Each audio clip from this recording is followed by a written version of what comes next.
Ça va pas être simple de critiquer ce film parce que je trouve que le troisième acte sauve tout le reste. Rogue One raconte l'histoire de Jyn Erso qui est engagé par la rébellion afin de s'infiltrer et de voler des plans à l'Empire au propos d'une nouvelle arme qu'ils ont qui serait capable apparemment de détruire des planètes. Il s'agit du premier spin-off sur 3 qui a été annoncé dans la nouvelle vague des Star Wars et de loin celui qui m'intéressait le plus. Je trouvais que dans celui-là il y avait moyen de faire des choses assez originaux qu'on n'avait pas encore vu dans la saga Star Wars. Pour le second qui parle de Boba Fett ou de Jango Fett, je pense que c'est Boba, pas vraiment intéressé parce que je suis pas vraiment un fan de Fett. Par contre, je pense qu'il y a moyen de faire quelque chose de très intéressant avec le monde des tueurs à gages, donc intéressé par celui-là, mais pas du tout intéressé par le troisième qui parlera donc de la jeunesse de Han Solo. Je sais pas du tout ce qu'ils vont raconter, qu'on ait déjà vu à propos de ce personnage parce qu'on le connaît par cœur. Et en plus de ça, ça va être une moulinette parce qu'ils vont envoyer plein de jeunes acteurs qui vont être détestés par une grande partie du public simplement parce que ce n'est pas Harrison Ford. Donc, un très mauvais projet, je trouve.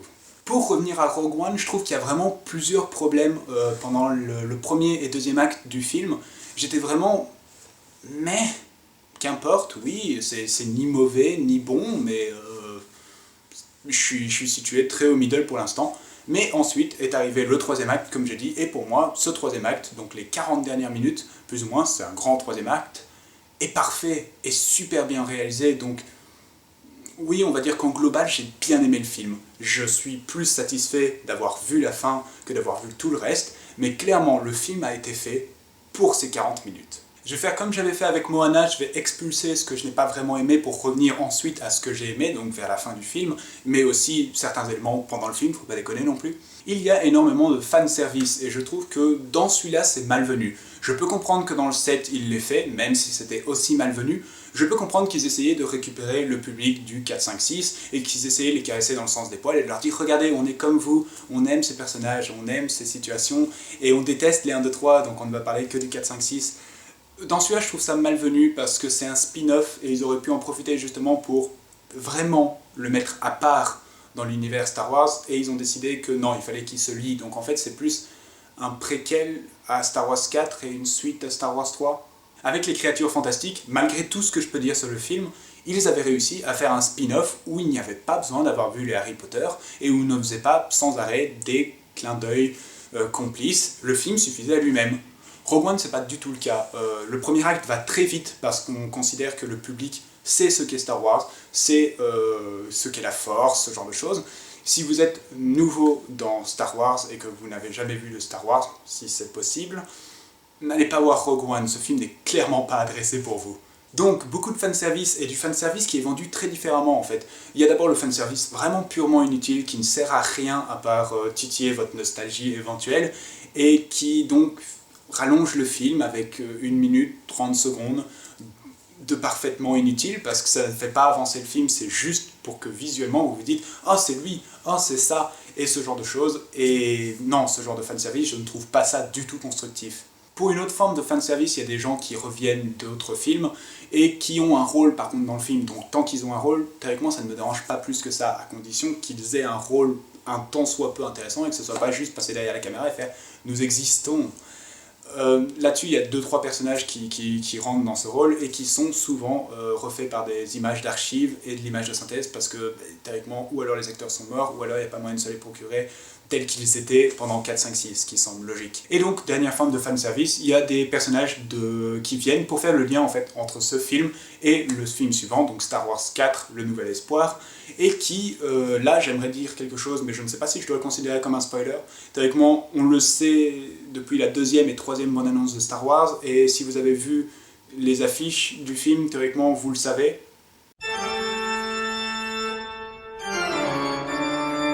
Dark Vador dans ce film, tout un sujet. Quand il a été annoncé, je dois avouer que j'avais peur qu'on ne l'utilise justement que comme une facette qui passe derrière et qui n'ait aucun but, aucun rôle, qui soit juste là pour dire « Hey, on a Dark Vador dans ce film ». Et c'est ce qu'ils font en fait. Il est clairement juste là pour du pur fanservice. Il a une scène où il parle et j'ai cru que c'était la seule scène où on le verrait quand il est parti. Et je me suis dit d'accord, c'est juste ça.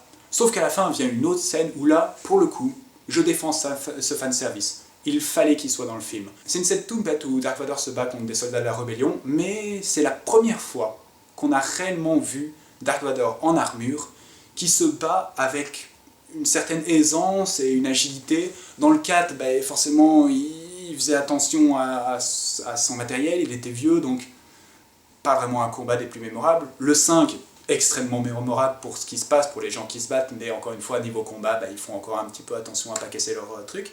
Il n'y a que dans Star Wars 6 qu'on commençait justement à avoir un peu ce combat réel d'épée laser, mais où Dark Vador aussi était vieux, donc pas grand chose de très intéressant. Dans celui-là, donc on a enfin une scène où Dark Vador se bat avec une épée laser, et que ça rajoute vraiment un aura très badass au personnage, donc ouais, ce fanservice, je le prends.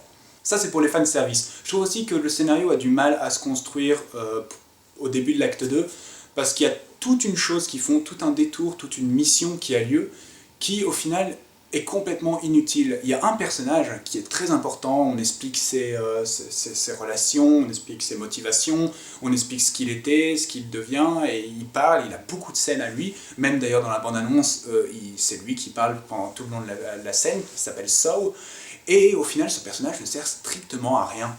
Et là-dessus, on pourrait me débattre si on vient chercher des informations à ce personnage-là. Non, pas vraiment, parce que c'est pas réellement lui qui les donne. Si ce personnage n'avait pas été là, mais qu'on avait gardé plus ou moins les mêmes événements, le film aurait été pareil. Donc très étrange, et il y a beaucoup de scènes comme ça que c'est bizarre, j'avais cru qu'il allait devenir important vu la bande-annonce. Donc peut-être qu'il y a des scènes coupées, peut-être qu'ils ont décidé que le personnage ne devait pas être aussi important, ou peut-être que c'est juste qu'il sert à rien. Et c'est le cas, pour moi il est complètement inutile. Mais pour moi, ce qui vraiment rend le film très moyen, très commun en fait, c'est l'humour.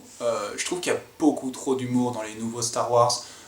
Star Wars et l'humour, pour moi, ne se marient pas du tout. La formule Star Wars, pour moi, la recette, a besoin d'un petit peu de sel qui représente l'humour. Alors oui, dans 4, 5, 6, il y avait quelquefois Chewie, il y avait Harrison Ford qui faisait des blagues, il y avait les Ewoks dans le 6. Dans le 1, 2, 3, il y avait Jar Jar dans le premier pour vraiment les petits enfants, et tu avais ensuite Obi-Wan qui faisait des petites punchlines drôles et tout ça, mais ça venait vraiment par petits à-coups. Là, j'ai l'impression que la poudrière, on est en train de la retourner dans le vase, et que tout le plat est en train de devenir vraiment dégueulasse. Il y a beaucoup trop d'humour dans les nouveaux Star Wars, je trouve. Et c'est vraiment dommageable parce qu'il y a plusieurs scènes qui ont un message important, qui ont une émotion à garder, mais je suis incapable de m'investir et de trouver tout ça sérieux et cohérent quand il y a un gogol derrière qui lâche une blague pour calmer la tension et pour que le public soit moins tendu parce que c'est un blockbuster et qu'il faut respecter certains codes. La Force dans ce film est une énorme blague. Il n'y a qu'un seul personnage qui croit réellement à la Force, et il est vu par les autres comme nous, on verrait un chrétien dans un bus à côté de nous qui ferait « Le Saint-Père est avec nous, voyez-le, il est devant moi, je le vois ». Enfin, n'importe qui, même des chrétiens, aurait quand même l'impression de se trouver à côté d'un illuminé. Et c'est ce qu'est la personne qui croit en la Force dans ce film, un illuminé du début à la fin. Dès qu'on utilise des références à la Force, etc., c'est la limite une blague.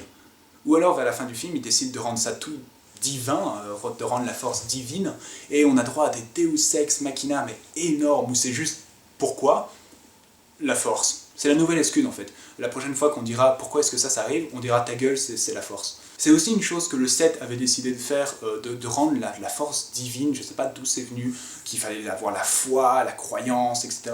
Ce qui n'était pas du tout ce que j'avais ressenti dans 4, 5, 6, et je comprends parfaitement pourquoi ils l'ont fait dans 7. C'est parce que ça a énervé beaucoup de personnes qu'on relie la Force plus à un côté plus scientifique dans le 1, 2, 3, donc ils se sont dit ok, on va aller au parfait opposé, on va rendre ça très religieux, et ça marche pas du tout. Pour moi, la Force n'a rien à voir avec de la religion, c'est de la magie télépathique.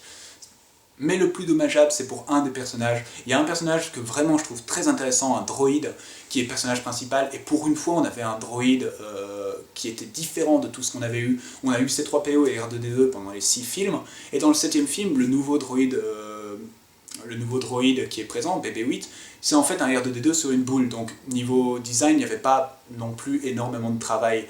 Et là, on avait donc ce droïde qui est tout à fait différent, qu'on a peut-être vu en fond dans certains Star Wars, mais qui là est un des personnages secondaires / principal, et qui avait un caractère assez intéressant. Malheureusement, il sert beaucoup à faire du comic relief, et encore une fois, ça gâche un peu le potentiel qu'aurait pu être le personnage. Et encore une fois, en le comparant avec le 3ème acte, j'ai pas du tout l'impression que c'est les mêmes droïdes.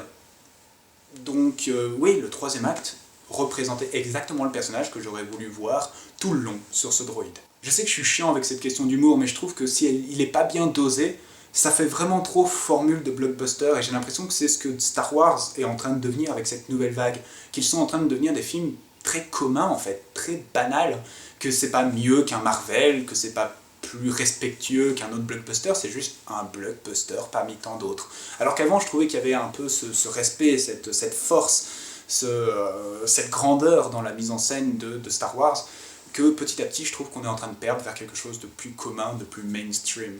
Mais malgré tout ce que je peux dire de mauvais par rapport à ce que j'ai ressenti sur le premier et deuxième acte, je ne peux que dire que le troisième acte est pour moi vraiment parfait. Je vais passer maintenant à ce que j'ai aimé dans le film. Donc les 40 dernières minutes du film pour moi sont parfaites. Maintenant on va revenir sur certains éléments du film que malgré tout, je ne suis pas complètement fermé, étaient sacrément intéressants et bien faits. Le design des vaisseaux et des machines de guerre, je trouve, dans ce film, sont assez intéressants. Il y a vraiment un sentiment de prototype, que c'est des éléments de 4, 5, 6, ou du troisième opus, qui sont là, mais qu'on voit encore que c'est au stade de... on l'améliore en fait. Que la version qu'on a vue dans 4, 5, 6, c'est l'amélioration de ce qu'on voit dans ce film. On a par exemple, dès le début du film, un des vaisseaux qui me semble est celui où l'empereur arrive dans le 6, où c'est un espèce de triangle comme ça, avec deux ailes et une pointe vers le haut. Et il y a un vaisseau dans ce film, donc au début, qui a plus ou moins ce design, mais qui est un truc précurseur, qui n'a pas tout à fait les mêmes formes, les mêmes réacteurs, et ça change, et ça donne vraiment en fait des choses assez nouvelles et assez visuelles. Il y a plusieurs vaisseaux qui sont purement nouveaux, que je n'ai jamais vus dans aucun Star Wars, et qui ont donc un design réfléchi. Et donc il y a aussi les machines de guerre, les AT-AT, si je me rappelle bien, les grandes machines qui marchent à quatre pattes, qui ont l'air beaucoup plus fragiles, et qui peut-être effectivement seraient à un stade pas assez avancé de ce qu'on a vu par exemple dans 4, 5, 6, que là c'est la version précurseur, et qu'après on sortira l'iPhone 2.0, que sais-je moi, la version 2.0 de ce prototype, et ça marche vraiment bien dans le film. Et c'est pour ça que pour cet aspect, déjà rien que moi, le film est plus intéressant que Star Wars 7, parce qu'avec Star Wars 7, niveau recherche des vaisseaux et nouveau design, nada, zéro. On a repris les vaisseaux de 4, 5, 6, on les a peints en noir, et oh, ce sont des nouveaux vaisseaux. C'est pas suffisant, il faut une recherche, et Rogue One a fait cette recherche, a fait cette démarche. Le film a des questions plutôt intéressantes qui survolent justement avec le personnage que je dis inutile, qui est à quel point est-ce qu'un rebelle va trop loin et qui peut être considéré comme un terroriste. Il y a toute cette limite, toute cette balance entre ce qu'est un rebelle et ce qu'est un terroriste, parce que du point de vue de l'Empire, théoriquement, la rébellion sont des terroristes, donc un mouvement terroriste n'est pas forcément mauvais, mais il ne faut pas le pousser trop loin. Il y a plusieurs choses qui sont évoquées là-dedans dans le film, et qui sont sacrément bien faites, parce que ça crée un parallélisme avec les événements d'aujourd'hui, ce que Lucas avait adoré faire, un parallélisme avec les nazis. Bon, certes, c'était pas par rapport à son temps, mais il avait quand même fait ce parallélisme, qui est aussi présent dans Rogue One. Il y a aussi un parallélisme avec les nazis. Le film commence par vraiment une scène qui me fait énormément penser à l'occupation nazie, et presque au début de Inglourious Bastard 2 aussi, ce qui est assez intéressant et qui suit un peu ce que la saga Star Wars a toujours essayé de faire, de façon un petit peu plus subtile que ce qu'avait fait le 7. Et puisque c'est un spin-off Star Wars et qui ne fait pas partie de la saga officielle, on va dire, ils se permettent de faire des choses assez nouvelles et assez rafraîchissantes dans cette série. C'est clairement un film de guerre. Tout le projet, clairement dès le début, la raison pour laquelle je l'attendais, c'est que ça avait l'air d'être un truc beaucoup plus terre à terre, comme une seconde guerre mondiale, mais dans le futur. Et j'avais envie de voir ça, et le film donne tout à fait ça pendant le troisième acte. Il y a donc les batailles au sol avec les soldats qui courent par terre, il y a des tirs, il y a des vaisseaux qui se crashent sur la planète, il y a des choses gigantesques, beaucoup trop grands par rapport à eux. Ça, c'était une chose que je savais que le réalisateur allait réussir. C'est la grandeur des choses, l'échelle de grandeur, les tailles par rapport à d'autres choses. C'est un réalisateur qui a déjà beaucoup travaillé là-dessus dans ses anciens films, et donc je m'attendais à revoir ça, et effectivement on a une planète, on a la Lune qui est 3 fois plus grosse que la planète, et puis d'un coup il y a l'étoile noire qui arrive, il y a un bon travail d'échelle, de grandeur, de taille. Étonnamment pour moi aussi, il y avait beaucoup de batailles spatiales avec des vaisseaux, et ouais, sans problème, c'est de loin, je trouve, les meilleurs bastons spatials que j'ai vus dans un Star Wars. C'était énergétique, ça allait vite, ça bougeait. On nous demande même des nouvelles stratégies d'attaque avec les vaisseaux que je n'avais jamais vraiment vues dans un Star Wars, et qui fait qu'il y a vraiment une recherche de comment est-ce qu'on peut montrer ça de façon nouvelle et unique dans la saga. Il y avait vraiment de la tension et de l'excitation pendant les 40 dernières minutes du film qui continue encore et qui arrive à maintenir la barre de la tension et de l'attente et de l'excitation au plus élevé. Et vraiment, Ce troisième acte est parfait. Et vraiment, je n'ai rien à dire de mauvais sur les 40 dernières minutes. Je trouve que le film attrape vraiment ses couilles, désolé du langage, et décide d'aller là où il veut aller sans se rétracter pour le politiquement correct ou pour ce que les gens préféraient voir. Il décide de suivre ce qu'il a décidé de faire et c'était super à voir au cinéma. Donc de manière globale, si je devais ensembler le tout, je dirais que c'est un premier acte et deuxième acte assez communs, mais avec un troisième acte des plus gratifiants. Si je devais donner une cote à Rogue One, ce serait un 15 sur 20. Comme toujours, merci d'avoir regardé cette vidéo. Si elle vous a plu, vous pouvez l'aimer, la partager, vous abonner à ma chaîne et la partager également. J'ai compte Twitter, Facebook dans la description et je vous retrouve la prochaine fois pour une nouvelle critique.